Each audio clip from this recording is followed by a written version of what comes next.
কি মাসে রান্নার মধ্যে সবাই ভালো আছেন। আজকে আমি একটা নাস্তা তৈরি করবো। এখানে আমি ময়দা নিচ্ছি আর এখানে আমি টমেটো, ডিম, কাঁচামরিচ নিয়েছি। এখন আমি ময়দাটা ঠান্ডা পানি দিয়ে আমি গুলবো। সামান্য একটু পরিমাণ লবণ দিয়ে দিব।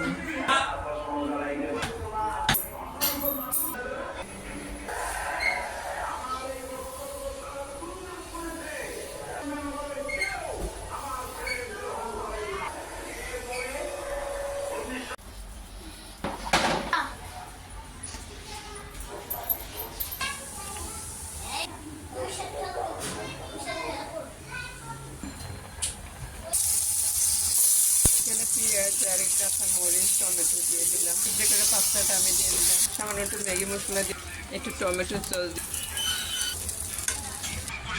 এই যে আমরা সবাই খাইতে বসে। আমার ভিডিওটা কেমন হচ্ছে প্লিজ আপনারা লাইক কমেন্ট শেয়ার আমার জন্য দয়া করবেন। আজ এই পর্যন্ত, ভালো থাকেন। আসসালামু আলাইকুম। দে আবার দে।